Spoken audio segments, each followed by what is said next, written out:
Good morning, good afternoon, and good evening, everybody. Welcome back to another wonderful episode of the Sunday stream. We're on number 20 now, so hopefully the number keeps on going up. I'm normally not an advocate of line go up politics, but I think I will make an exception for today's show. So with that being said, I'll let everyone start crowding in. Let me go on Twitter and tell everybody that we are live. And with that, I will hope to hear all of you soon and see how everyone's Sunday is going. Live now, and we are tweeting that out, so we're good there. Has everyone had a pleasant Sunday so far?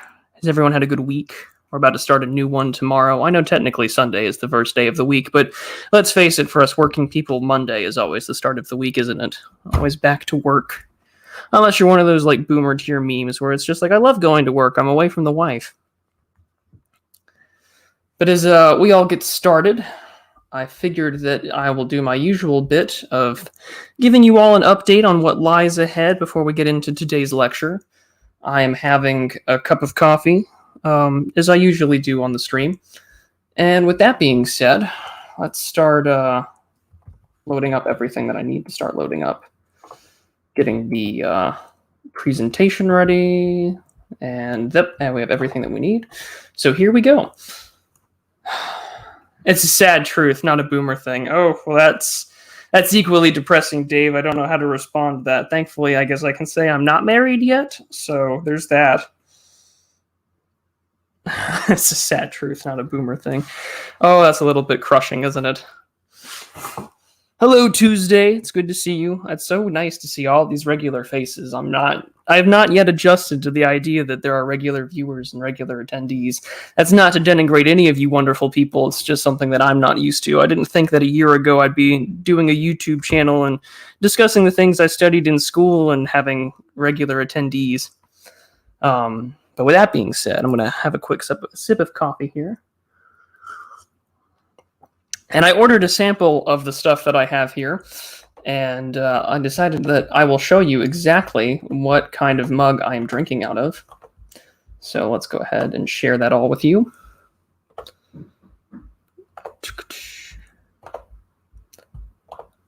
So this is the mug that I'm drinking out of, and you can have one too. The link is in the description. But I will also put it in chat. I'm going to do some presentation stream. It'd be more regular if YouTube notifications actually worked. Yeah, Stonehat, they never really do they? I'm more reliant, I think, at this point on Twitter for YouTube notifications and getting the word out or posting on my Subscribestar link than I am ever relying on the community tab or YouTube to actually do notifications properly. But I honestly think that that's just a curse of being someone who's not within the norm or mainstream giving political takes on Twitter. It just happens to everybody, it seems. Lefties included. But with that being said, I'm going to just do some general announcements for you all and give you all a little catch up with how I'm doing. So this week, finally, I decided to go fishing for the first time, or maybe last week. Notifications always come up 5 to 10 minutes late. Yeah, that's the same thing here. I get notifications 5 to 10 minutes late anytime like Endeavor or Morgoth go live, anytime that Semiagog goes live, or even more like liberal or center people like Short Fat Otaku. I always get their notifications like 10 minutes after they're live. They work, but they work like, tornado warning sirens, where it's always like 10 minutes after the tornado has passed by. But anyways, so some updates while everyone starts pouring in. So I finally went fishing. I managed to record some footage, and I sort of... Not to spoil anything for you all, because I'm planning on having a Real Talk premiere on Wednesday for you guys. But no, I went down there. I was like, screw it. We're finally going to go fishing. And I went down, and first cast, I kid you not, the first cast I put out there on the pond, I get a bite, fish is reeling in. And that's when I realized that I had screwed up because I didn't bring my pliers to get the hook out in case anything happens. And it is frustrating for me because it's just like, shit, here we go.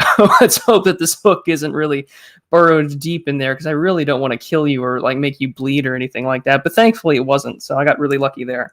But I will have a episode of Real Talk finally, all after all this time. It'll be up on Wednesday, so I'm very excited. We'll be talking about irony and optics and things like that. I have a pretty good idea of what we're going to be discussing on that. But this should be the last theory stream for a while, because I put out a poll on Twitter, and I think I asked on YouTube as well a while back what you guys want to see covered for international relations and affairs like that. And South and Central America was like the most prominent thing I got tweeted at. So next week we will be covering Mexico. Real Talk or Real Talk with 2 E's, Stone Hat. I do fishing stuff, so that's what it is. It's going to be another fishing video for you guys.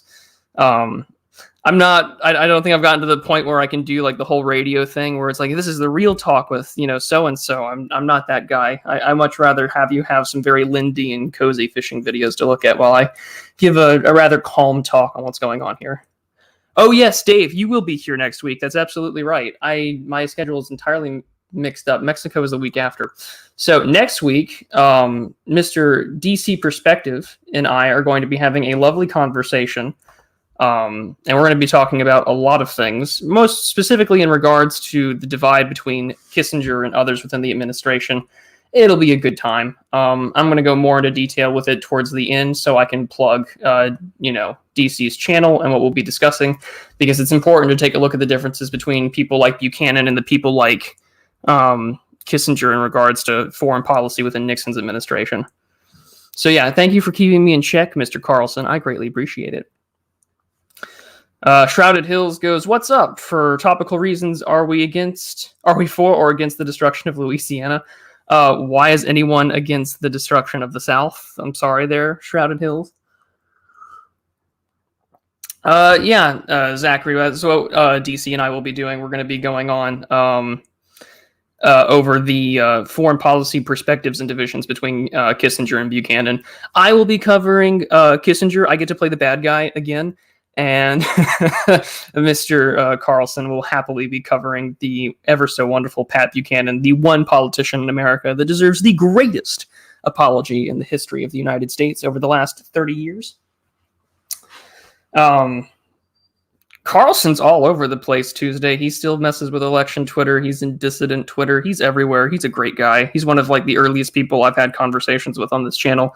He's a great dude. Proud to call him my friend. JN asks me, when is the German election stream? I believe the German election stream is actually going to take place the day of the German election, if not before. Let me double check. German federal elections. Yeah, Sunday, September 26th. So mark your calendars. I'm still getting a few Germans to come on. But on Sunday, September 26th, we will be covering the German election. And by the time that I actually go live, all the results will probably be over at that point. Heaven forbid that they're not, right? Because democracy is wonderful. But we will definitely be covering sort of the implications of that as well. Buchanan is still writing. Yes, Buchanan is. In fact, in my local newspaper where I live, we still get his columns posted every Sunday on the paper. It's kind of it's a nice thing to look at, knowing that there are still places where people listen to Pat Buchanan. Yeah, please don't destroy the South. Metal, I'm right there with you. I'm from the South. Please don't destroy the South, even though I'm in Texas. So I don't know if that counts anymore. Yeah, Ida is hitting Louisiana right now. I guess San Antonio, Texas will hit the 3 million mark, probably, given how people are.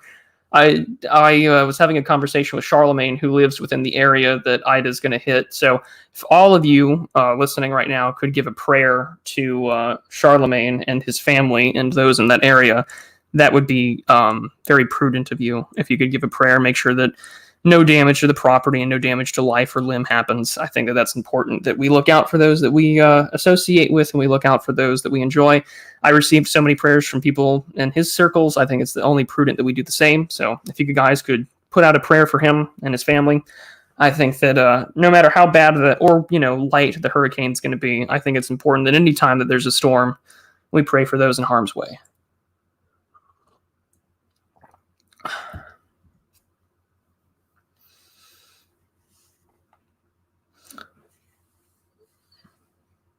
Hector says rural Texas doesn't it counts as the South, cities not so much. I agree. Oh, cool. So I won't even know the results. So cool. So the Sunday JN on the 26th of September, when the German elections happen, then what we'll definitely do is I'll just make that an extra long stream, and we'll just cover the election results as they come in. It'll be fun. Ouchie is informing me that Poland is building a wall on the Belarusian border to keep refugees that Lushenko throws out. Isn't he also throwing them out at Lithuania? I was reading that there's been some concerns that the EU is raising that Lukashenko is just throwing them out everywhere. Poland and Lithuania especially, but correct me if I'm wrong. But yes, there's a lot of things going on, and so I will have Real Talk out for you this Wednesday. I do plan on releasing the other concept of like geopolitical nostalgia. This will be a scripted video because there was this Hill article that I've read a couple of times. This is a few weeks back now that it talks about, it compares Biden to Justinian. And I was like, okay, like that's a very off-putting sort of comparison. He's like, well, they both lived during a plague, but then he goes into this he uses it as a very like shoddy transition, and he talks about geopolitical nostalgia of like of the liberal world order. And it was one of those memes where it's like, you caught me in the first half, I'm not gonna lie. So 6 p.m. CET, which is 12 p.m. US Eastern time. Oh, so 12 p.m. Wow. Okay, so actually no, the results will be available to me. It doesn't matter. I'm still gonna make that a long stream to talk about geopolitical implications. Still, it will be a long stream. Can I get 2 frogs of the week then? Maybe. I know it's an extreme insult to Justinian and everything that he did, but at the same point, he does make an excellent comparison, I think, when he talks about nostalgia, the desire to restore the order, like, sort of the Restauratio Imperii thing about restoring the empire. There's a lot that I want to discuss because I think that comparison is somewhat applicable to this, establishment cathedral-esque world order that we see, that's been out since 45, that was challenged, and it has been challenged. And so this sort of like Western build back better thing is definitely interesting. The thing about it's insulting to Justinian, don't get me wrong, but the idea of comparing this desire to restore order, desire to reassert itself over a decline, then I mean, yeah. Tuesday says that Biden's Justinian, then Trump is Constantine. I will buy that. That just means that I'm expecting a deathbed conversion from Trump. But with all that being said, this should be the last theory stream for a while, because the next couple of things I have planned is Carlson will be on next week. We're going to do that lovely divide between Kissinger and Buchanan. Afterwards, I will be talking about the foreign policy of currently the AMLO administration in Mexico, because there's been a very, it's so interesting to see a progressive leftist president of Mexico finally sort of defeating the establishment in 2017, and he's sort of beginning to really reassert himself in the South and Central American stage. That'll be a fun discussion. And then after that, I believe we'll be talking about Japan. I do have a Subscribe Star backer who is a Japanese native who will be coming on to talk about it. So it'll be a good time. Deathbed conversion to woke, who knows? Did Justinian have dementia? Okay, all of these comparisons, all of them are going to happen in that video. Do not worry. We're going to have a fun time shitting on that comparison, but we will get to the heart of the issue, which is nostalgia. With all that being said, I'm going to load up the presentation now so we can have this fun time talking about theory, because that's what I do. So that's what I studied. So let's get started. Make sure that the audio is shared for obvious reasons. And there we go. And present. There we go. So I figured that in the spirit of talking about defensive realism today, that we would open up with this sort of little title screen of the 1985 Macintosh game Balance of Power. I don't know if any of you have played it. I have played a port of it on like my DOS box that I have on my desktop computer. I stream from my laptop, so it's a little bit different. But yeah, that old game, as Steve would say. So Balance of Power, where you either play as the Soviet Union or you play as the United States, trying to more or less beat the other guy and take over the world. I've played it a couple of times. It is actually a really in-depth game for coming out in 1985, and maybe that's just me, who was born like 10 years later in 95, to just say all that and my millennial Zoomer ass is just like, hey, this is really good. But it's the title of the game that I thought would be very relevant to our conversation today. I don't want to play as either damn one of them. Well, too bad. That's what you have to play with. Yeah, Chris Crawford, that's the designer. He also built he did a similar one, right, about the World War II, right? Like about 1941. It reminds me a lot of Axis and Allies, if you guys have ever played that. That takes a long time. Axis and Allies is probably one of my favorite like board strategic games ever to play. If I want something casual, I'll play Risk because that's quick, but games like Axis and Allies and Twilight Imperium, you need a group of friends and you need to just clear out your fucking weekend in order to get that done. But yeah, like I've played forever. It's been forever now, but I've played 4th edition Twilight Imperium. That was a lot of fun, but that definitely does take an all day, if not all weekend kind of ordeal, depending on how autistic your friends are and playing stuff like that. But with that being said, POV, you're not a woman. Oh, chat, you're going to stop me from ever starting this lecture, aren't you? Do we get to pretend to be FDR and simp for Uncle Joe? Probably. Has anyone read Stalin's War in the chat? Because good lord, Pegbury put out a really good thread just of outlining how much of a supplicant, if not just straight out sub for Stalin FDR was, and being just ideologically consistent, closer to that form of communism, socialism. It's just absolutely insane. Cyber Ninja Zero, if you play Risk and you think that that's a long time, if you ever play either Axis and Allies or Twilight Imperium, you will know the definition of a long game. Raging Mandrill says, you want to play a real game? Play diplomacy. That will wreck friendships. But does it wreck friendships the same way that playing Monopoly with the family does?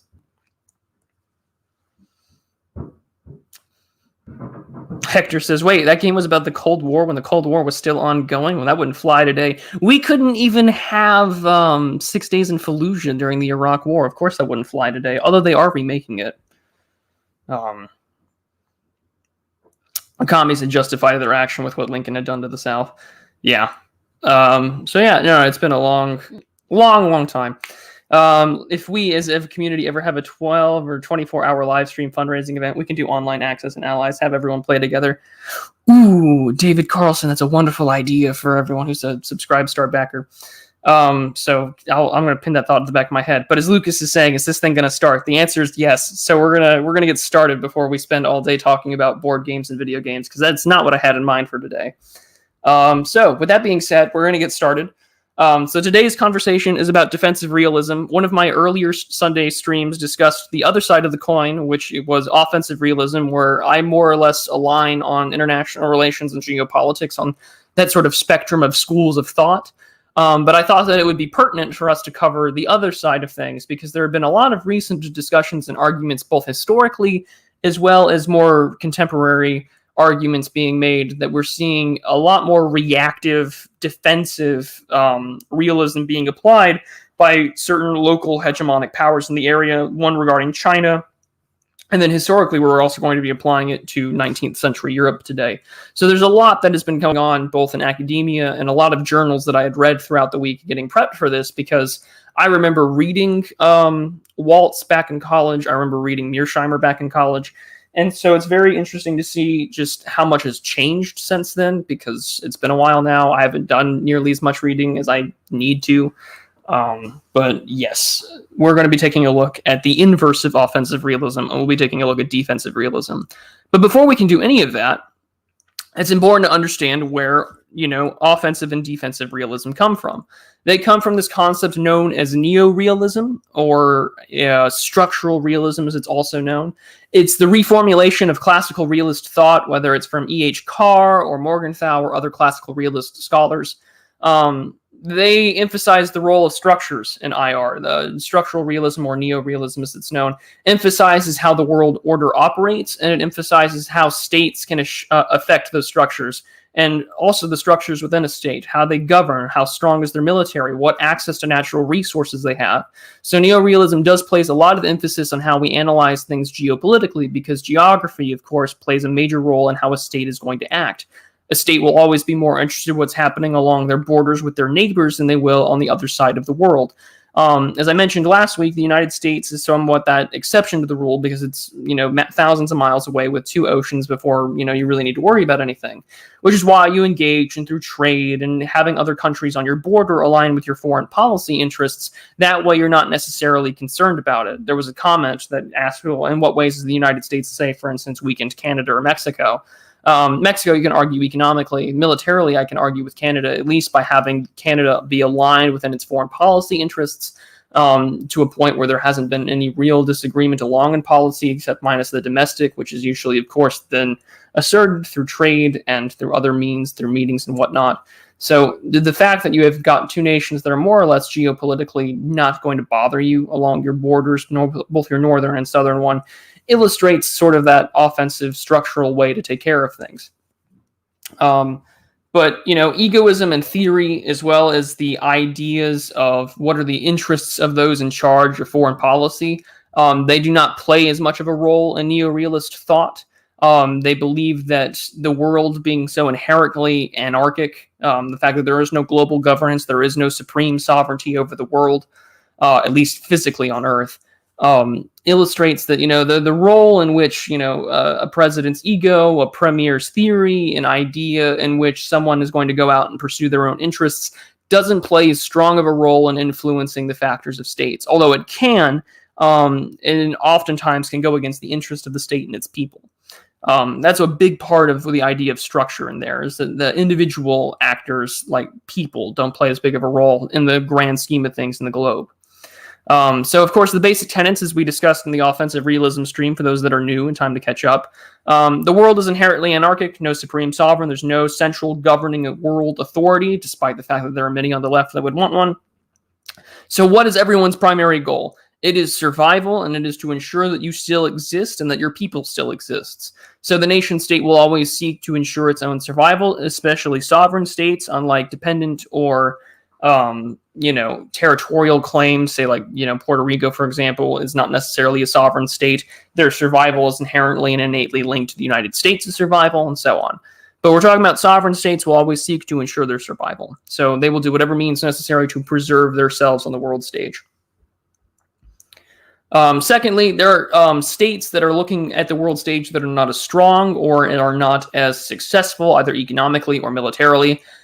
They will always seek to emulate those who are successful and in turn try their best to be competitive as a means for states to seek out advantages and security. So this means emulating military technology, emulating military doctrine, also adopting economic policies that will ensure the success and survival and growth of your nation state. A good example of this, cited by many neo-realists, regardless of which school of thought they lie in, is the liberalization of the Chinese economy, where you're adapting more or less capitalism with Chinese characteristics.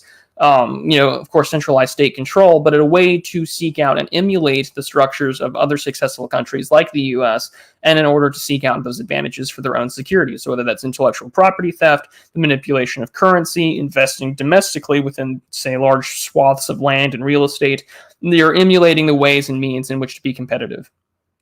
But there's also this concept of external and internal balancing. So internal balancing would be the ways in which a state will try to maintain its balance in terms of defense, and then external being how can we, produce offensive capabilities or offensive, economic strategies to ensure that we have a, economic advantage over either our rivals, our opponents, or those in the immediate area, so we can encourage either trade or cooperation in some form or fashion. But that being said, there are two schools of thought within neo-realism. The first one being that of offensive realism. So if you go back into my lovely archive of live streams, you will find one of our earliest Sunday streams being a gentle introduction to offensive realism. So you can find that there if you want to know more about Mearsheimer and other scholars in the area. But offensive realism, just as a brief rundown for those who don't have the PowerPoint in front of them, or if you're just listening, they agree with the concept that the world is inherently anarchic. Therefore, power and security should be every single state's goal. Secure in your economy, secure in your person, secure in your border, and secure from military threats. If you have the capability to engage in conquest or to engage offensively in order to secure yourself, to make sure that nothing will be a threat, or those that threaten you no longer have the ability to strike back, that should be your modus operandi working within this chaotic world order that doesn't have any order. All states, regardless of size, will seek to possess some kind of offensive capability. There are landlocked countries all over the world that still have navies. There are landlocked countries all over the world that still operate with amphibious assault craft. They will always try their best to possess an offensive capability to defend themselves, but most importantly, to attack their enemies. These offensive capabilities allow them to strike back against those that are seeking to challenge them. A really good example of states, possessing offensive capabilities has been the rising tensions between Egypt and Ethiopia over the Grand Ethiopian Renaissance Dam. We also did a stream on that about a month or two back. So there's a lot for you to understand how offensive capabilities play a major role in how these states are going to look at their relationship with their neighbors. But the other point that offensive realists have is that states innately distrust their neighbors, rivals, and allies. So despite the fact that you can engage in beneficial or mutual cooperation and trade, each state still has inherently their own interests that they want to pursue. So even though they may see the gains from mutual cooperation with neighboring nation states to be beneficial, every country still has their own interests, which makes it less likely for them to fully trust the word or the policies proposed by their neighbors or even their rivals when it comes to diplomacy. A good example that we've talked about on this channel, of course, would be the European Union when we covered George Friedman's book Flashpoints. He talks about the bubbling Franco-Germanic rivalry that's happening between France and Germany inside of the EU and who's trying to jockey for control. We've seen recently over the last year and last 3 years, I would say, between Merkel and Macron, sort of having this very similar posturing over what the role of the European Union should be. Should the European Union have a military? Can we trust the United States? They're both saying the same points as they try to jockey for power between the two countries. And of course, this is a tale as old as time that the French and the German people have had a rivalry within the European continent, at least as long as there's been a unified German state in contemporary European history.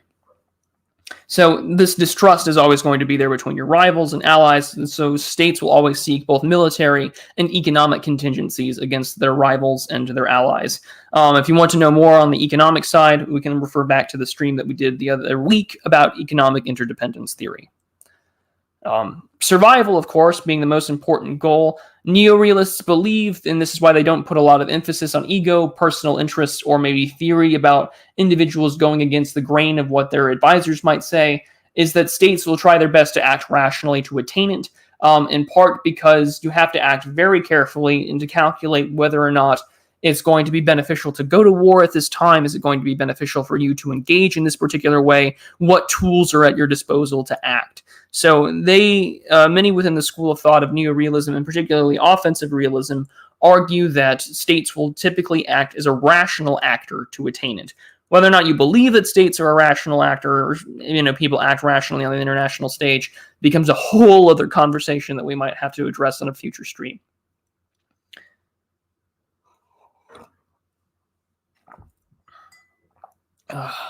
Another sip of coffee. But lastly, but not least, power is conferred through military and economic means. I've been reaffirming that throughout this brief description of offensive realism. But the stronger your domestic production is, the stronger your domestic manufacturing can be, your own resource extraction, whether it's through your sphere of influence or satellite states that are more or less within your, hegemonic range. You need to have that in order to have security. You don't have access to rare earth minerals, you're not going to have the most high-tech military, which makes it likely that you're not going to have offensive capability, which in turn weakens your position within the world and puts you in an area that most likely increases the chance for conflict, if not all-out war between you and your rivaling states. Which is something that John J. Mearsheimer addresses in his seminal work, The Tragedy of Great Power Politics. And if you have not read that book by now, I highly recommend that you do. I think it is one of the most quintessential books that you should read of the last 30 years. You absolutely need to read it. But with that being said, it's time to do it. Coffee at this time of day? Good Lord, yes, I do have coffee. At this time of day. Rational, from whose point of view? From their individual at one's perspective? Sure. If that aligns with something else, good. If it isn't, well, they don't care. Yeah, and Dave, and we'll get into that argument of rational actors in just a little bit, because defensive realism does address that. Sean Weiland says, it's interesting that Germany and France are rivals. I thought that they were working together. Germany has the economy and technical competence because of its history. France has a permanent seat on the United Nations. Well, the reason why, I mean, the German-Franco rivalry does go back even before World War I. And if there's one thing that I think that Friedman makes a really good point, Sean, about sort of Europe as a whole, and of course this is, Friedman is Hungarian, who's an American sort of, he's an American citizen now due to his parents fleeing the Soviets. But the point that I think that Friedman really makes is that under, this sort of supranational organization that is the European Union, which is relatively new in its context. It's something like this has not really existed before. You had the Congress system of Vienna in 1815 that lasts for about a century, but it's nowhere near as confederated or integrated as the European Union is. And so what Friedman is arguing is that there are two major crises that happen in 2008, the Russian invasion of Georgia and the, economic crash that happens in 2008, which in turn spurs the Euro crisis. And all of that sort of really begins to show the ongoing European rivalries that never really went away, that are bubbling under the surface of the European Union. But that's what it talks about. And I really recommend, Sean, that you read the book. I think you, given your perspective, would really appreciate it, just both from the economic perspective as well. Syl says, regardless of the old rivalries of the world wars, France and Germany are simply number one and number two. That's where the power, there is strife. And I would agree with you. Those are the two most powerful states on the continent, if you discount Russia not technically being European. And that's a long and sordid discussion for another time.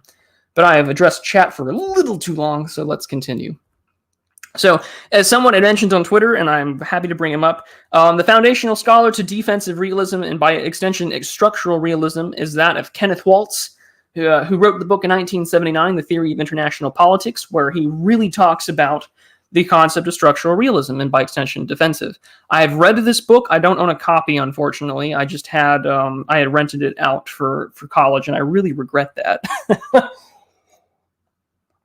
But with that being said, Kenneth Waltz, from 1924 to 2013, was an impressive scholar and commentator on international relations and geopolitics, and had studied, originally went to school for mathematics, before, of course, being called into service for the Second World War.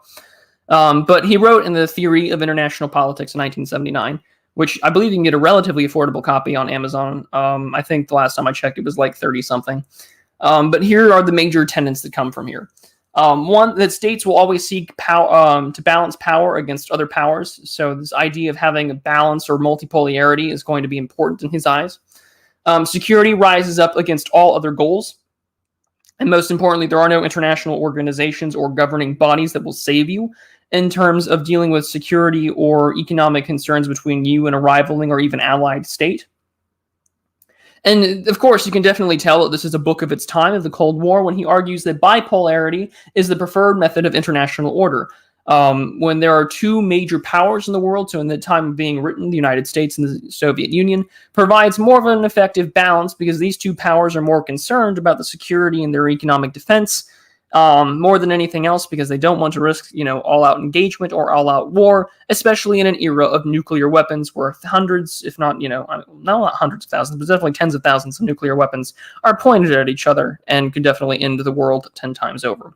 So the fact that these two nations are arguing against each other, they have their own spheres of influence, their own economic structures, their own alliances. This is a preferable world order because it decreases the likelihood for conflict, and in part because he believes that they're so focused on defending themselves against the other, and both nations of the hand, the USSR and the United States, have second strike capability. The likelihood of traditional all-out conflict between state powers is less likely to happen. So this is why he argues that it's the preferred international order. And just to give some personal details about him, he was a prominent scholar at both UC Berkeley and Columbia University within the Department of Political Science, focusing on international relations and geopolitics. Wrote hundreds of papers, and this is not the only book that he wrote. He wrote, I believe, 4 more. And he is a veteran of both the Second World War and Korea. He served in the Pacific Theater as a second lieutenant, and also served during the time of the occupation of Japan, and stayed afterwards back to the U.S. as a reservist, and was then called into service in 1951, I believe, to serve in Korea. So Kenneth Waltz has a very long career, and one that you should definitely study.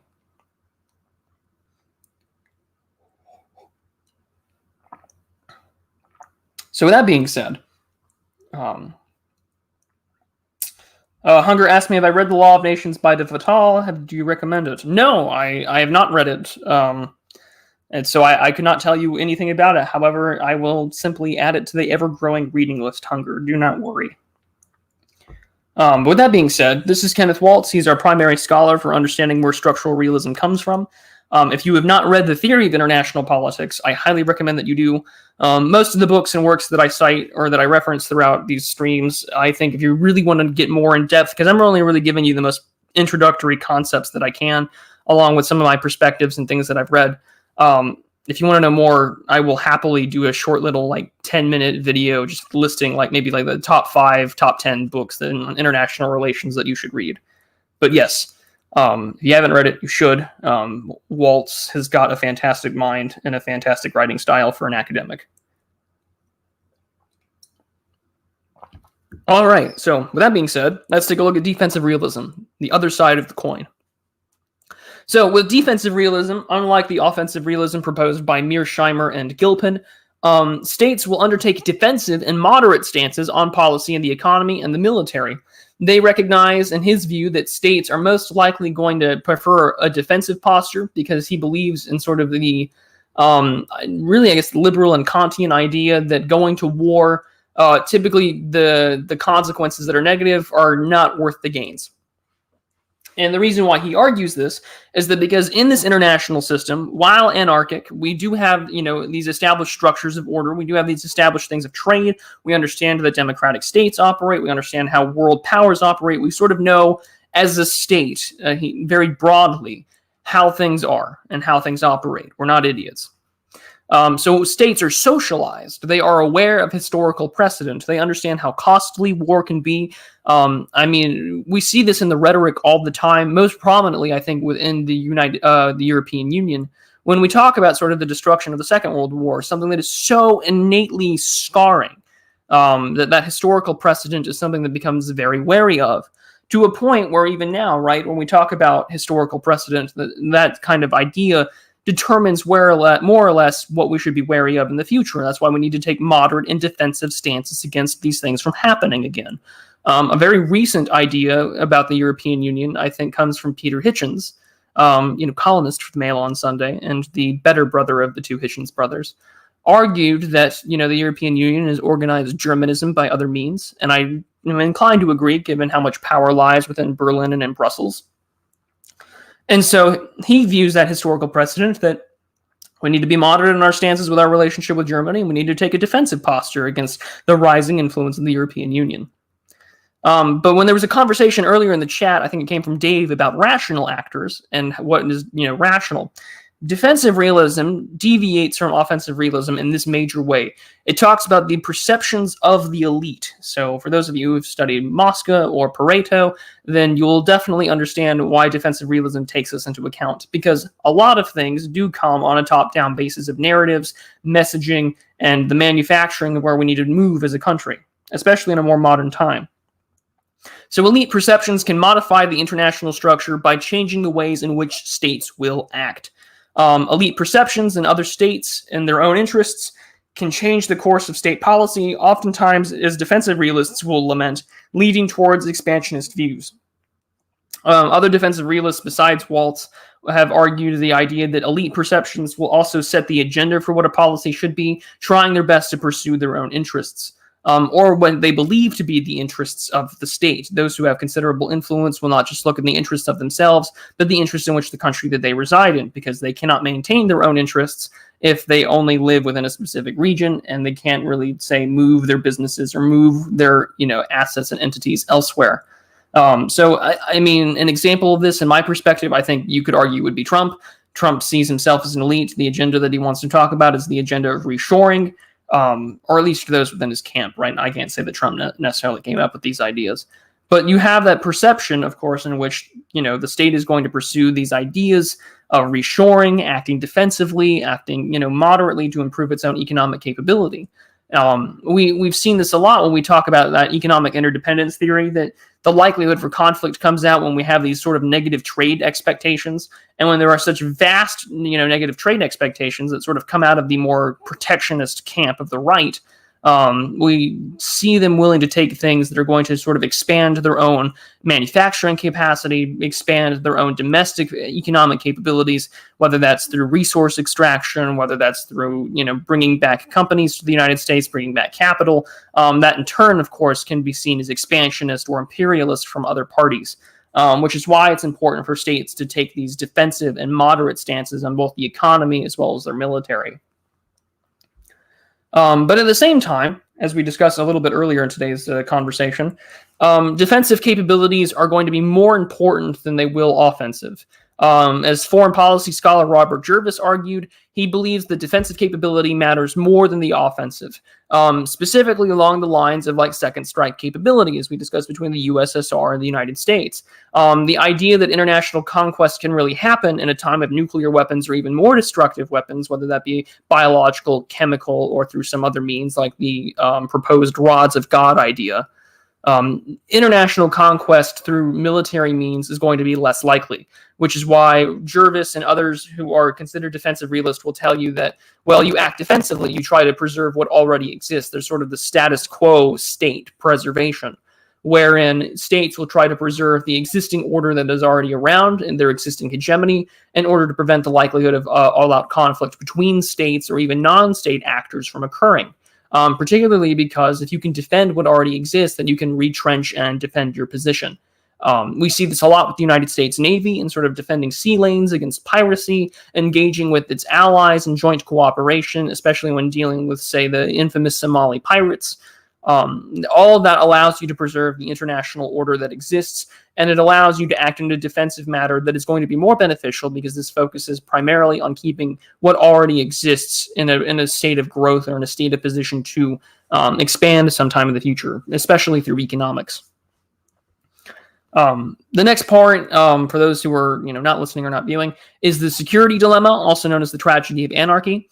The security dilemma will always is the concept in which states that pursue military expansion or an increase in their own domestic security, so those that are trying to build up their ability to defend themselves, specifically with offensive capabilities. So if they feel the need to strike first or preemptively strike without sort of casus belli, then they're going to only increase the likelihood that other states are going to amp up their own security measures. And we saw this a lot, and I'm going to reference back to a previous stream again, just because there's so much depth of information that we've covered so far in the last 20 episodes of this, would be the concern about power transition theory between AFK or Gnosky. When states feel threatened or they feel the need to amp up their own security measures, and by security I mean their military, then that will cause other nations to ramp up their military powers and act offensively, which can increase the likelihood of military engagement, spats, or war. In the most recent times that we've seen this, of course, has been the ongoing rivalry between the United States and the People's Republic of China, or the CCP, and by that extension about their navies. And in fact, we'll actually be talking about the Navy in just a little bit.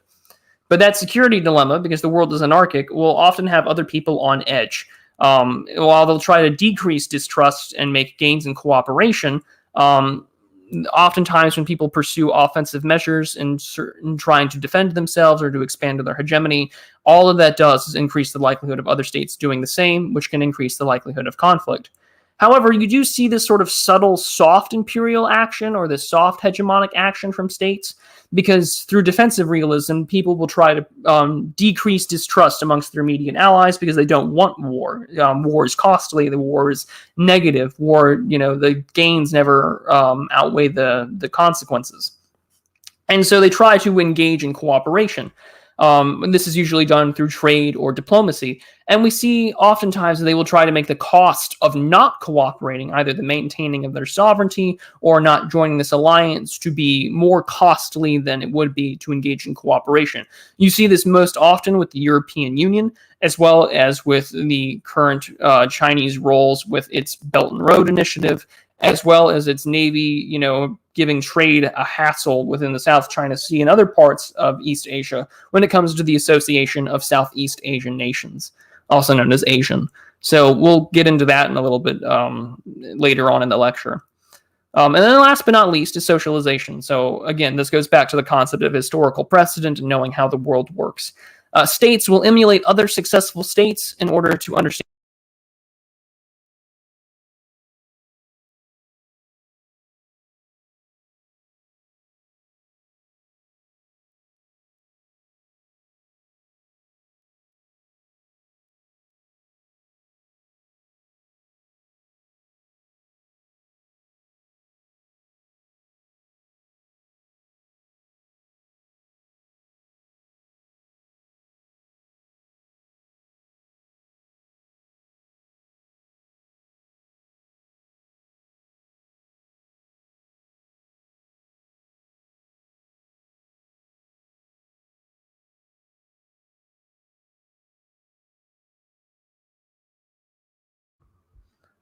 How about now? Good Lord, how much did you miss? Mic dead. Okay, when did it go out? Okay, 2F. Okay, so around 2:45-ish. Gotcha. Okay, here we go. We're back now. Yippee. I wish I could edit these so I could fix it. So 5 seconds, maybe a minute, 30 seconds. Okay, just after Orgnosky. Got it. Thank you, Sean. Appreciate it. So socialization.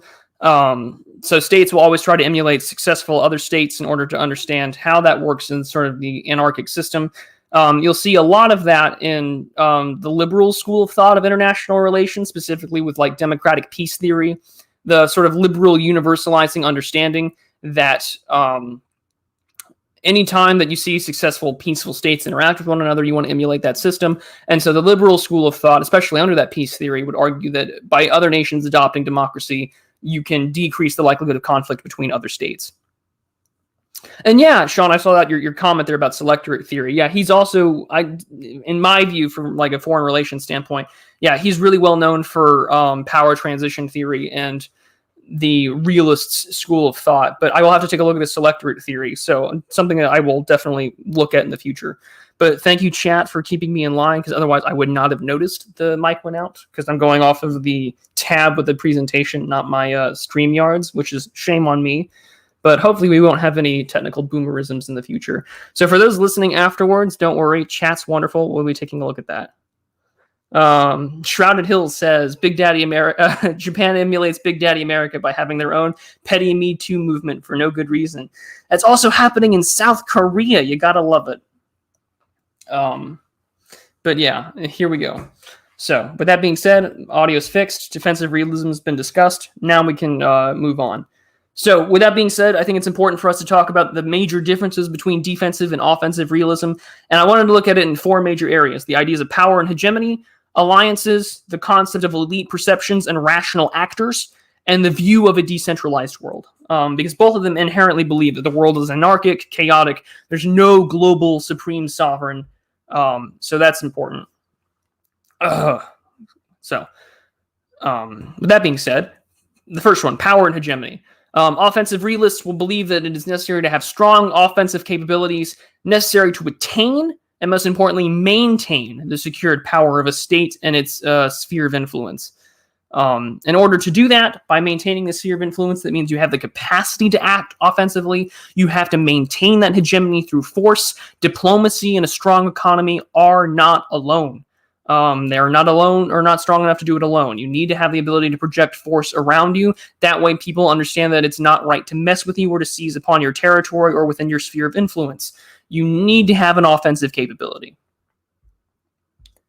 However, defensive realists will argue that too much military power can often trigger the cascading effect of the security dilemma, which is why it's important to have moderate policies. While it's important to have offensive capability, you need to focus more on defense, you need to focus more on diplomacy, you need to focus more on economic cooperation, and focus in all of the ways in which you operate with other states. Because the last thing that you want to do is to have the world on edge and begging for some sort of conflict. In doing that, defensive realists will argue that there are other means in which to engage in the world, specifically through, the various things that I mentioned: trade, diplomacy, and of course, trying to bring people together for mutual political as well as strategic cooperation. So those are the major differences between the two. One believes that, it's pretty much law of the jungle out there, and the second one believes that you need to find some way to mutually engage and cooperate with fellow nations. Which, of course, that brings us to the idea of cooperation and alliances to begin with. Both offensive and defensive realists view the fact that states are innately distrusting of others, but defensive realists will always look for a sort of multipolar balance of power, making sure that one person or one state can check against the other, whereas offensive realists will often seek military alliances to bolster their own strength, to make sure that their neighboring countries aren't going to threaten them on their border. That way they can pursue against a specific state or a specific region that can, that is affecting their idea of hegemony or their own concepts of security within that state.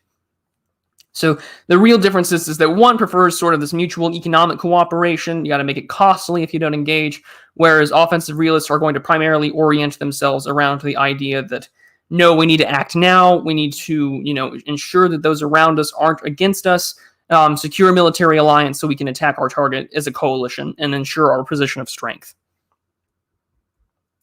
So, now on the big question of what makes a rational actor, or what forces us to view things rationally. This is a really big difference between offensive and defensive realists, and this is one of the things that a lot of offensive realists will sort of attack defensive realists on in academia, is defensive versus, or the idea of an elite perception. So defensive realists, of course, they view that elite perceptions can manifest in a variety of institutions, narratives, academia. So for those of you who are familiar with the concept of the cathedral, we're kind of aware of sort of how this sort of almost organized, or although originally it was sort of this emergent, disorganized narrative and viewpoint of how things move to the left.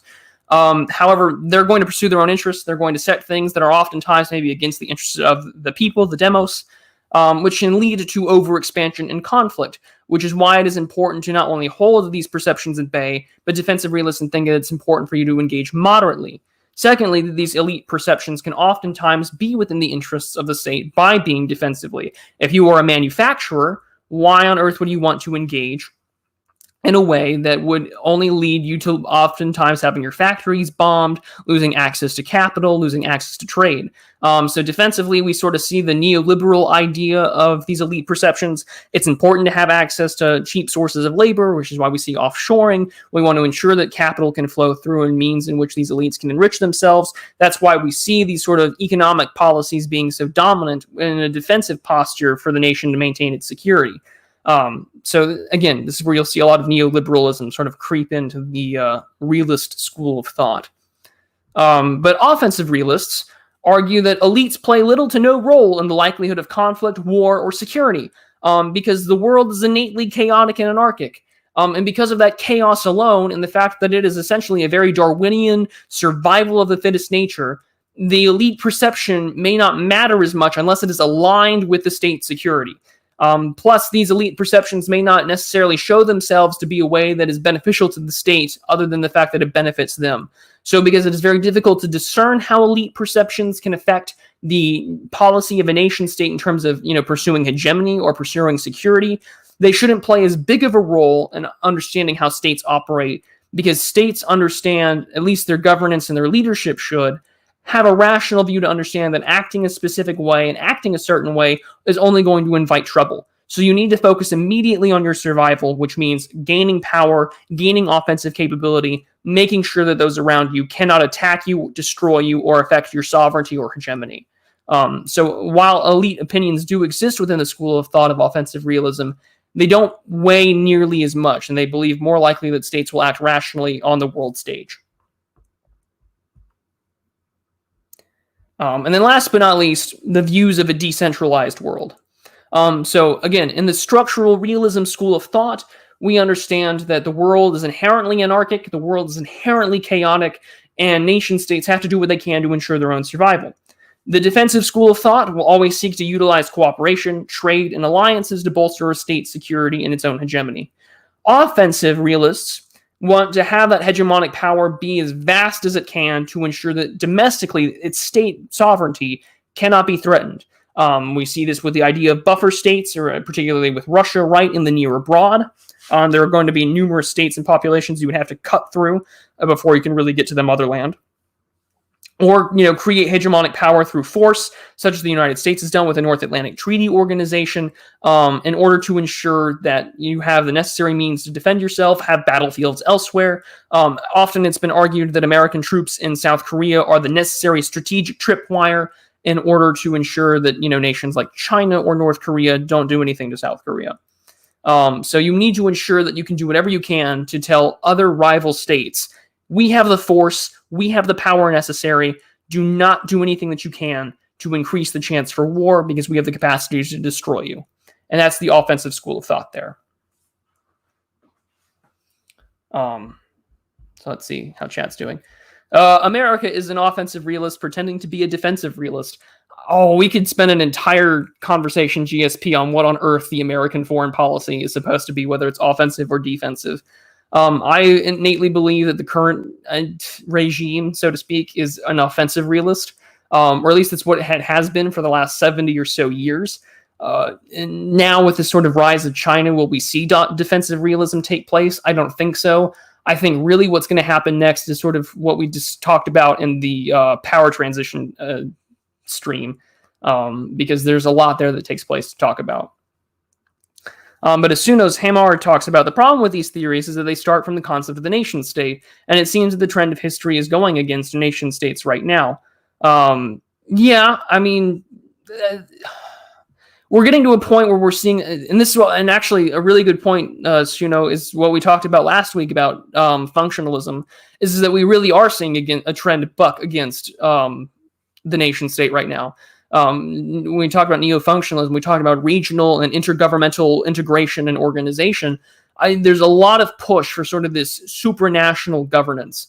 I used to call it transnational legalism when I was younger. I guess I didn't have the term for it back then, but I've been innately worried ever since I graduated high school forever ago. And it's not forever ago. I graduated in 2014, but I was always concerned that, sovereignty is at stake, the nation state is at stake. So we are seeing this trend, whether it's sort of the World Economic Forum, this Build Back Better business, this Great Reset business. There is definitely a push towards the supranational organization, or a supranational state. So no, you're right to point that out. And these theories, of course, do exist within the framework of the nation state. A good thing to point out. Let's see here. Dave says, offensive economic policy since the 1950s. Offensive in the way that you're sort of, I don't know. I mean, you did have the Marshall Plan, but at the same time, I guess you could argue that that's, the 1950s onwards. So, I mean, then you have a massive widespread of offshoring within the adoption of neoliberalism. So, I mean, yeah, you're getting cheap domestic goods, but you're also costing yourself state security. IMF, USAID, yeah, I can see how, you're pressuring states into really egregious ways. Okay, I can see what you're coming from, at least in that way, loans especially, and then you're having the burden of debt. Yeah, so the cost of not cooperating is way too high. No, like I said, I am drinking my coffee from one of my Frog of the Week mugs there, Bolero. I'm not really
Okay, I re-plugged in my mic here. Let's see. Okay, there we go. I can see myself talking. Man. Well, I will put that as a list of things to add on to my goals on Subscribestar will be a new microphone. Okay, was that mic bought at the dollar store? No, it was not. It was bought at a Best Buy. I think it's just my laptop preferably cutting out now. But okay, that just tells me that when I get to the shield part, here we go. Zachary, you're informing where I left off. Okay, cool. I was drinking from a Frog with a Weak mug. Yes, I was. So with that being said, I want to go back to now what I was discussing earlier in the chat with you all when we talk about the decentralized world.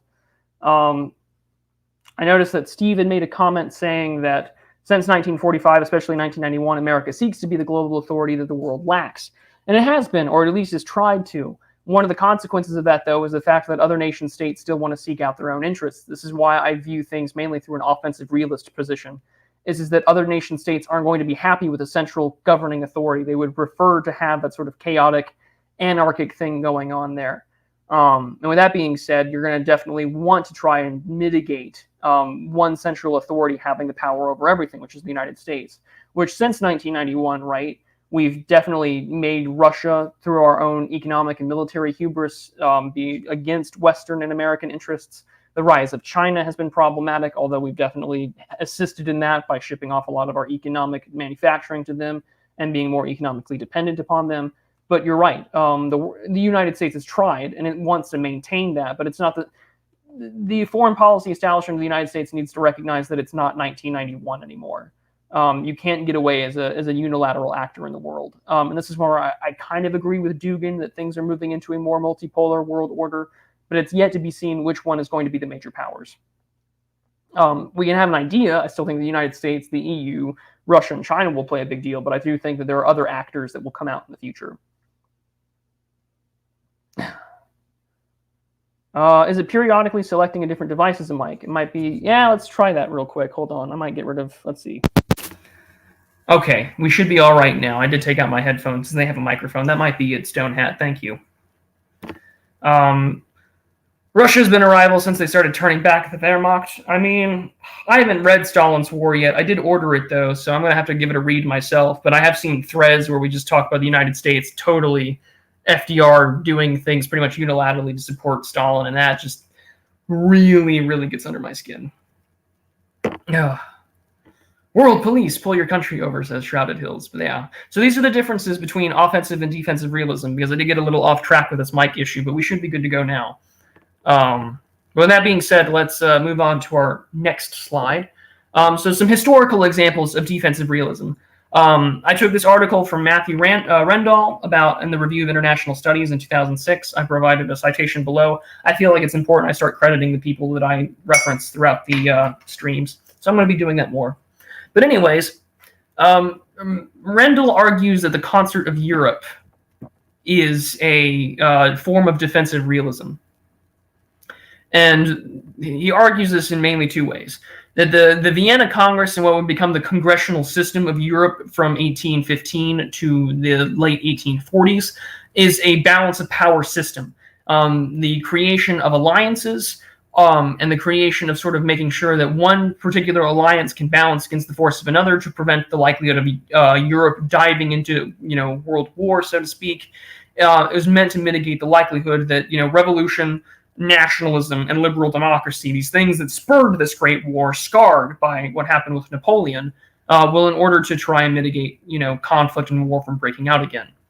Plus, Rendall argues that, if we were to view this from an offensive realist perspective, Russia would have been in a prime position to act immediately during the 1815, 1816 era to strike both at the Balkans and to strike at its weakened neighbor, the Ottoman Empire.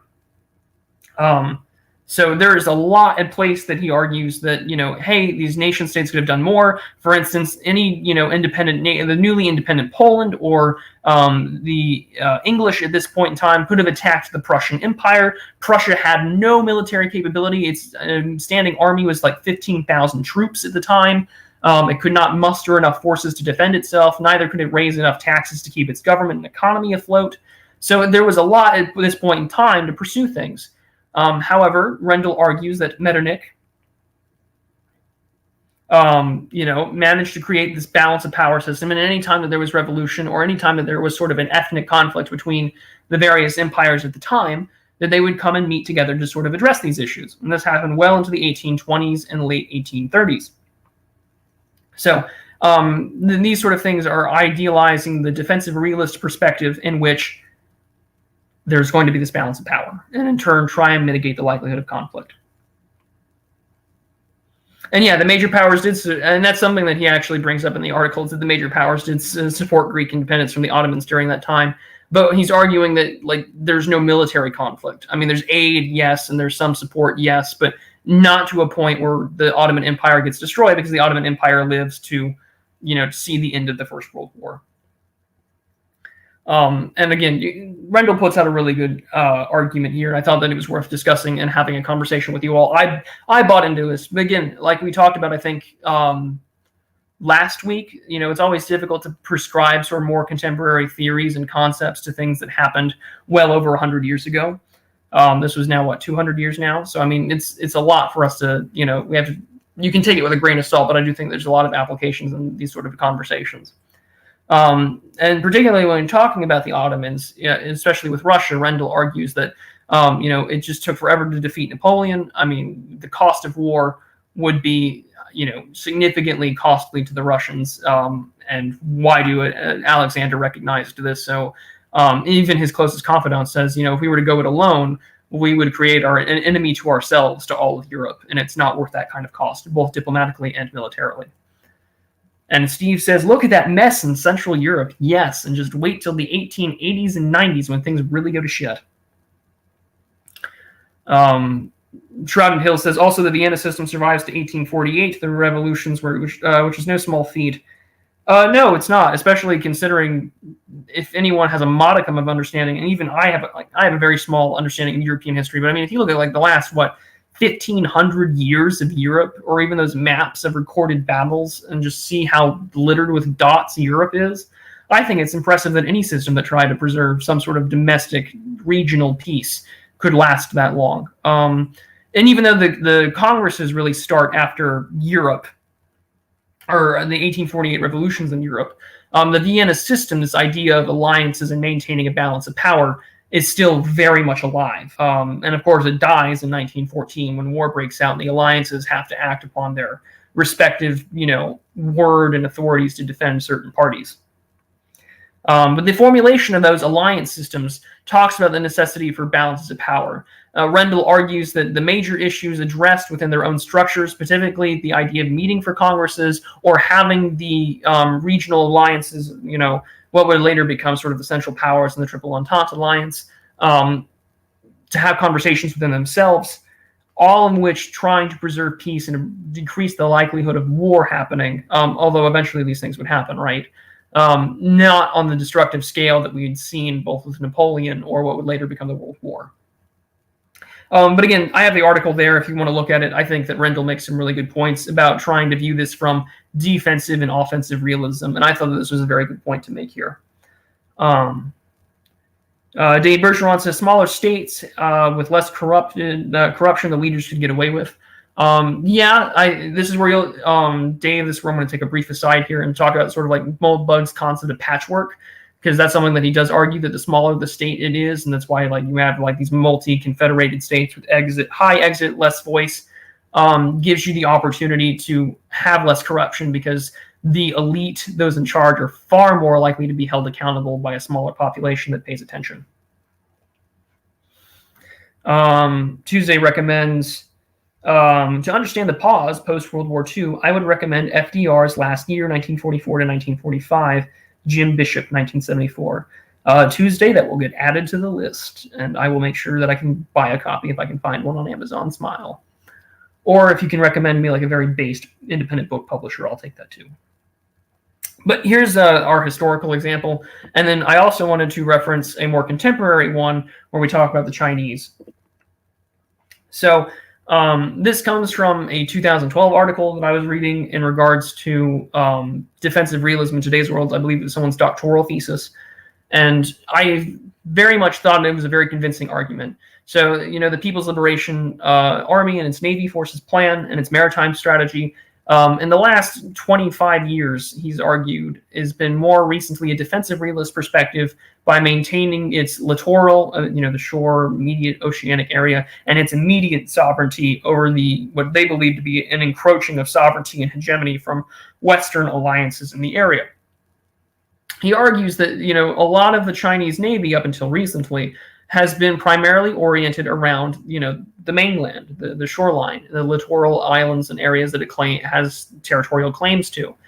He specifically cites that there's really only been 2 areas in which the Chinese have been acting, internationally with its navy. Specifically, the concept of patrolling the Gulf of Aden, Aden, against piracy, and then the evacuation of Chinese nationals from Libya in 2012. Other than that, the Chinese Navy has been primarily oriented around its own backyard, operating in an economic and defensive posture both against the United States and Western-oriented economic alliances and interests that would inhibit the Chinese from having more of a say in its area. And the way that it does that is then primarily through, 1, operating through the international means of the world system and exerting its influence on there economically. We see this with the United Nations Convention on the Law of the Sea, which the Chinese have been a signatory on since 1996. And yes, Cyber Ninja Zero, they are trying to get into the Arctic, but so is the United States, so is Norway, so is Russia, and we did a whole stream on that before the surgery about the Arctic Circle and what's to come, and Russia is definitely winning that race. So China's seeking trade elsewhere. But through that signatory area, they've been making claims to the Senkaku Islands and other parts of the South China Sea. So the Chinese Navy has been acting defensively in its posturing against the United States, who has been acting rather aggressively with, say, freedom of navigation operations, which under international maritime law, any Navy can pursue an area if it's saying it's through freedom of navigation, just trying to pass through, so to speak. However, of course, we both know very well likely that both nations, China and the United States, are conducting very clandestine sort of reconnaissance-like operations in the area. So China is acting defensively against said freedom of navigation operations. But additionally to this, when we talk about defensive realism, we also need to consider the idea of the cost of cooperation. Those who are in the school of defensive realism will argue that states will try to make it very costly for other countries to not cooperate with them, whether that's through, say, the European Union, or in China's Navy's instance and its strategy, is to make it costly for nations that are within the Association of Southeast Asian Nations. It makes it a little more costly for trade with China because they're more closely aligned with the United States. So why not just, trade more with China than, say, the U.S. or her allies? Why not work closer with us? And so why not just join us and have, easier times waiting at port or not dealing with unnecessary inspections or being harangued by Chinese naval patrols? And in doing so, you get more people to cooperate with you economically. You could argue that that's offensive, but really it's a way to defend itself against the encroaching influence of the West.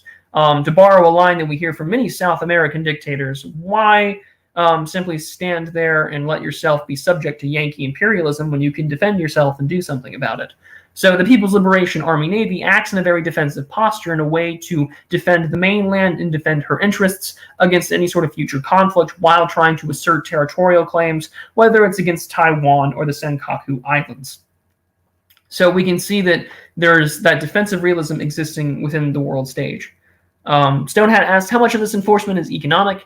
Well, whether it's harassing trade boats or having them just be held up at ports or dealing with unnecessary customs and security inspections or, boarding for illicit goods or human trafficking, there is a lot that can be said that the enforcement is done through economic means.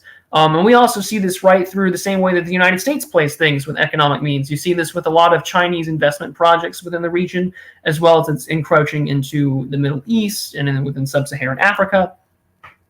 And there's a lot of economic enforcement that's at play here in the same way that the United States is, where there's going to be a lot of emphasis on, well, less likelihood for domestic, or not domestic, like hot state-on-state action and conflict, and more so through economic security by making nations dependent upon you, working in ways in which, you're going to have greater cooperation and a sphere of influence that is aligned with you economically, whether through mutual cooperation or dependence. And that cooperation is often illustrated through sort of diplomatic ties that we see from the Chinese government. So there's a lot that gets in play there, but the maritime strategy, of course, is to ensure that that trade happens. In the same way that the United States, on an international scale, tries to use its navy to engage in the same form and fashion. So yeah, there's a lot there. Yeah, I know that's probably the worst way to describe it, was hot state-on-state action. So someone can definitely clip that and enjoy it. Suno asks, can we have an army that just calls itself an aggressive Chad army for foreign conquest instead of all these pretended names? Yeah, but openly calling yourself aggressive just invites trouble. That only causes the problem of the security dilemma that we called earlier. Yes, I know. Phrasing. I can never be funny when I'm on stream. I not by myself. But, of course, with any sort of school of thought and interests, when it comes to a particular theory, it is not without its criticisms. So one of the bigger critiques about when we look at, the importance of having a higher emphasis on defense over the idea of being an offensive military, comes the question, what is a defensive weapon? There's always this ambiguity behind the offensive-defensive balance, as well as the fact that within war, it's very nebulous. So what is it that makes an offensive weapon offensive, and what is considered a defensive weapon? While we label things in the name of defense here in the U.S. and other nations, secretaries of defense or minister for defense, we all know that weapons are also made with offensive capabilities. And given the fact that these states don't trust each other, given the fact that there are concerns that other states don't work within one another, they have a distrust, they're going to seek their own interests, it becomes very difficult to understand when is a nation that claims to be acting defensively is really acting within a way that could be considered offensive. And you'll hear this criticism come a lot from offensive critiques, as well as those in the school of neoclassical realism, as well as more liberal theories of international relations. And to take the famous quote by Stephen Walt about that issue, if states cannot measure the offense-defense balance or distinguish between offensive and defensive capabilities, then the security-seeking states cannot escape the security dilemma and cannot signal their peaceful intention in a convincing manner, end quote. Stephen Walt is also a well-known international relations scholar. And the argument here is that because of that ambiguity, you cannot escape the security dilemma. So, or what we call the tragedy of anarchy, right? So because there's no real discernment between the two, and no matter how hard you try to balance it or signal your intentions that you're doing one thing, that inherent distrust will only trigger other states to act in a way to increase their own security measures and act in a way that will ensure that other nations engage in such a way that they won't believe you. And that distrust only triggers more military production, the more likelihood of engaging in military alliances, making an area very hot for a likely conflict. So yeah, Stephen Walt makes a very good point that the security dilemma can never be, you can't escape it. Run from it, dread it. Other nations will always pursue security, and in turn, they will always view that other nations around them are believing that you are going to attack them. But lastly, there's uncertainty around the way that states make decisions in defensive realism, because both offensive and defensive realism believe that there's, you have to maintain security, you have to maintain the national sovereignty of your state, you have to maintain survival in this chaotic, anarchic international world order. How do you make that decision defensively? They believe that there's ambiguity around defensive realism because at the same time, when we talk about international cooperation and trade, one of the things that we brought up was the argument about making things costly if you don't want to cooperate. That's sort of coercive. That's offensive. You have to tighten the ratchet against your opponents to ensure that they engage and cooperate with you. So how is that necessarily defensive? And at the same time, how can you ensure that governments are making policies that are explicitly defensive? Defense is oftentimes seen through an offensive lens. You have to strike your enemy or strike back in a way where they can never attack you again. So it's very hard to argue that you can act as a defensive state in a realist form of, international relations without necessarily being passive.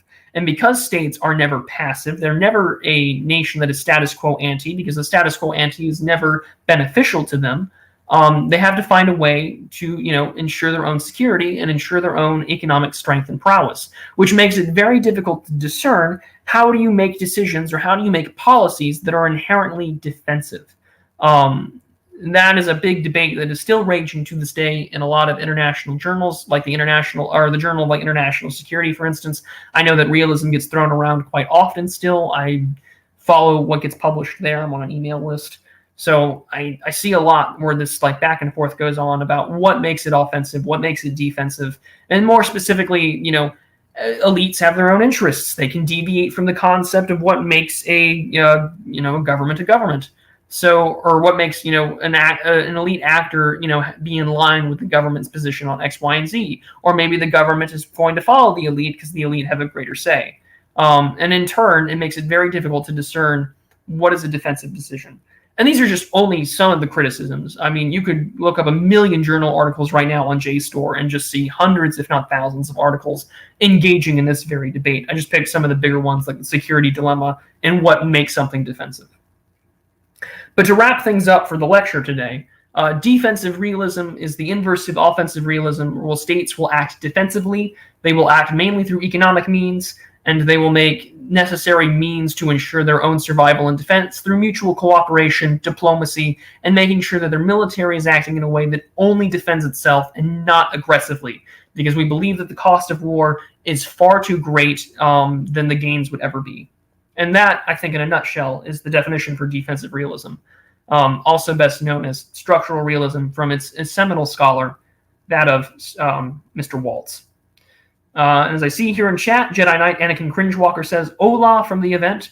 I hope that it's been good. I'm very envious of the fact that it happened and not something that could happen here in the US. I would love an event like that to happen. So I think that that's going to be a conversation for us American righties to have a conversation on in the future. I hope the event has been good. I hope that the live unpopular opinions went well and all of the speeches were good. I heard a lot of cigars were smoked at the event, so I'm glad that you're enjoying it. With that being said, we're at the end of the lecture, and I think it's time for everyone's favorite part. So let me get that set up real quick.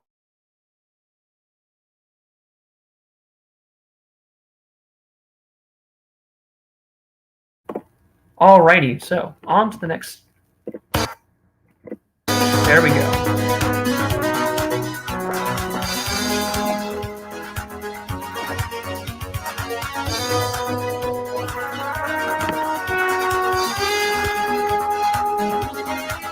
And then is that wonderful time at the end of the Sunday stream where we go over everyone's favorite thing, the Frog of the Week. I'll let the music play out for just a bit here.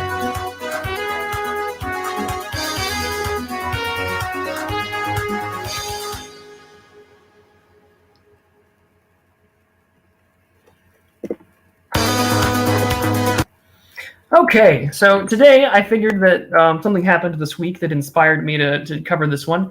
So today is this week's Frog of the Week, and I'll tweet this out later so I can get more people in on the stream, is the American green tree frog. It is found primarily here within the American South, ranging from parts of Virginia all the way down to the tip of Florida, but can also be found in northern parts of Texas, where I'm at. They live in high humidity environments near stable and static bodies of water. But they are known to be away from these bodies of water when it comes time to feed. They will travel, and in doing so, they will climb on windows, other well-lit areas that attract insects in order to feed, like the one that you see pictured here. Their coloration can change depending on whether or not they are resting or calling. When they are resting, they can be seen as, sort of a dark green or a grayish color. And oftentimes when they are calling or in a mating call, not just calling to fight or be aggressive, they can sometimes be a mix of green and yellow. And that can be the various colorations. They do not just stay a solid green. And so that is a lovely American green tree frog that is stuck on a windowsill at my father's work. He sent me that picture, and I just had to share it for this week. Because it was absolutely adorable. So I figured that this week would be the week of the American green tree frog, courtesy of my dad. They can grow up to about 6 centimeters in length, so about 2.5 inches. You can discern the males from the females because the females are larger. There's sexual dimorphism within this species. And males have a more wrinkly, whitish, pale, yellowish neck that is wrinkly because of its distended vocal sac that expands when they are calling for a mate. And they are polygynous within their mating behavior. So what happens there is that males will seek to mate with as many females as possible. There is not a lot of monogamy that happens within the amphibian community. And it is definitely shown here. The American green tree frog, during its mating season, usually in early summer, with its tadpoles usually hatching as often as they can around the August-September timeframe, during the heat and humidity, they will try to have as many mates as possible. So that, my friends, is the American green tree frog. They are not considered to be endangered due to the various states in which they live in, so they're all over here. So, with that being said, I was absolutely inspired to do this just in part because my dad sent me that picture from work, and I was like, I have to use it for Frog of the Week, so here we are. So yeah, still asking me if it's a frog or a green fruit. It is a frog. But yeah, I absolutely had to use it for this week. So with that being said, we're now near the end of the stream, although I would love to hang out with all of you for a little while longer. So here we go. On to my last slide for today. Just some chilling all with you. Yes, I do know that someone sent a super chat, and I will be answering it shortly. So let me just get my YouTube Studio loaded up because it's no longer appearing on my chat function here. But yeah, I did notice. Don't worry. I won't forget it. Shrouded Hill says, please tell me Zoomers still know what the skeptic community on YouTube was. I mean, that's a good question. I know that Settlers Lament did a really good sort of video explaining about like the skeptics and whether or not they just all turned really like lefty commie types afterwards. So that's a video I would recommend. But let me scroll down here and get to where the super chat was so I don't miss out. I don't want to miss out on any of these things, these guys. So thank you for keeping me in the loop. So there we go. Let me load it up. So Winter Phoenix Forest Kieran for $10 American. Thank you so much. He says, what species of frog is most suitable to make a demonic cult of? Asking for a friend. Well, I don't endorse anything demonic. Y'all motherfuckers need Jesus.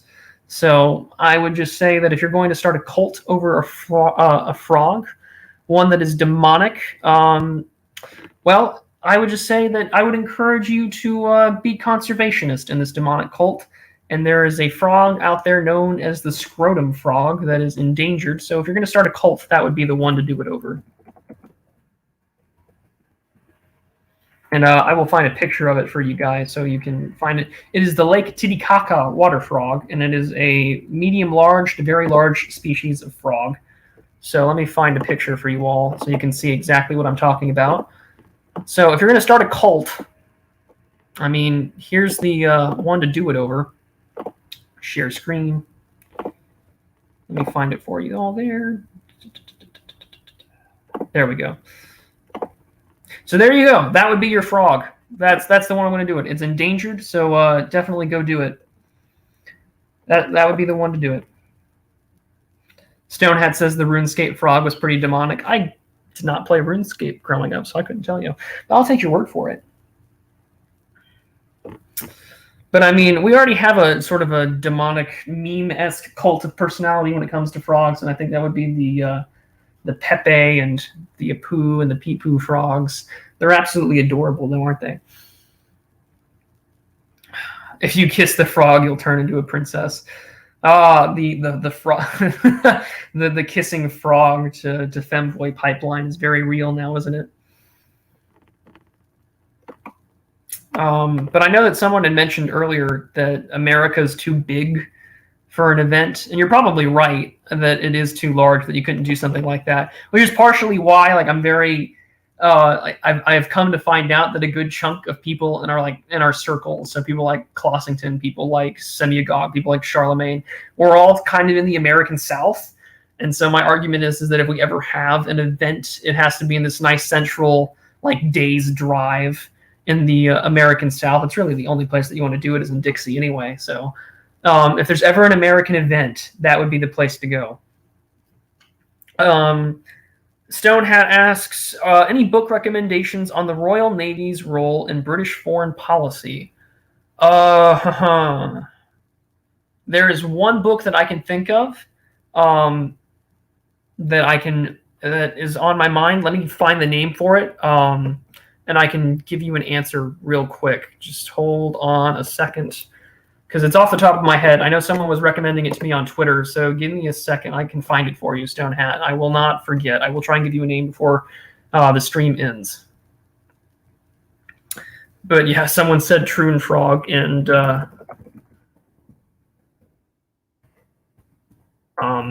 thought that was pretty funny. Yeah.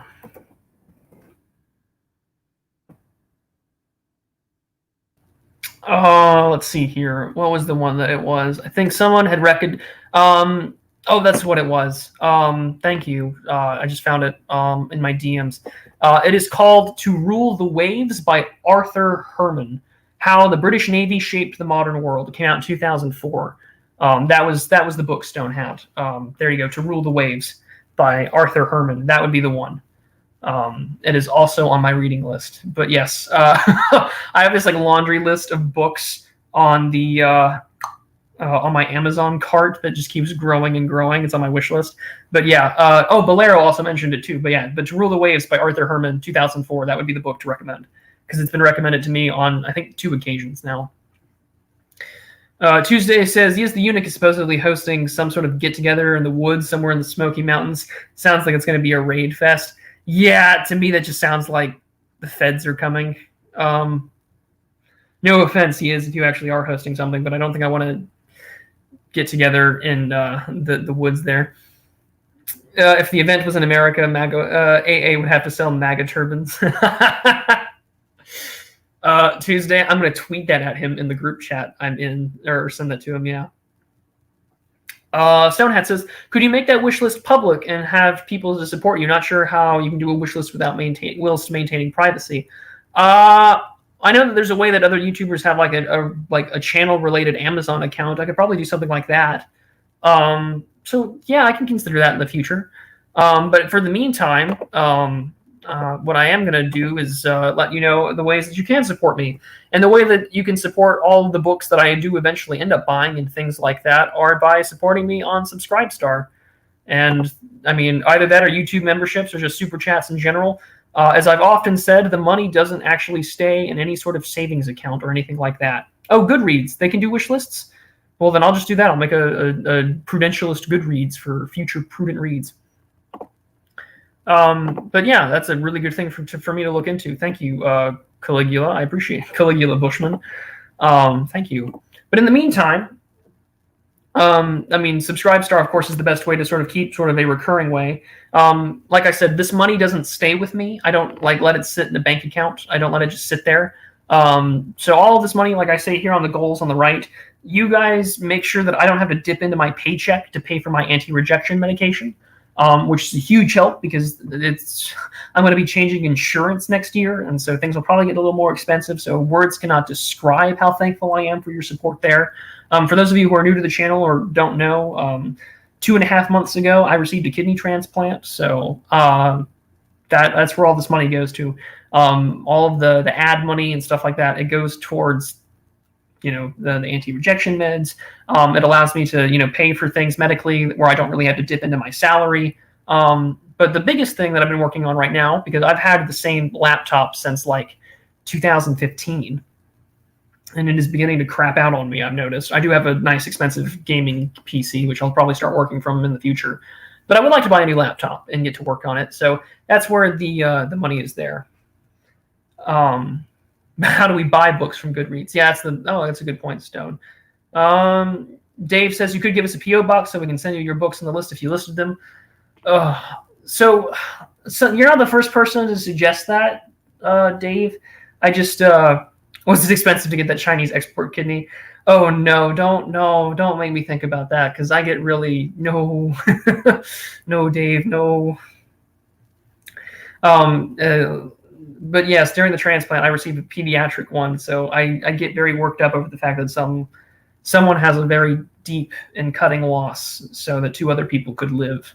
That is the one thing that I'll get very touchy about. But yeah, I know that the Chinese do a lot of shady shit with organ stuff. But yeah, I like to hope that mine didn't have that same sort of fate. Let's see here. But no, Dave, on the point of the P.O. box, you're not the first person to say that or to suggest that. And I've looked into it. It's rather expensive to maintain one. My position on that, Dave, is that I am not a big enough account to justify having one.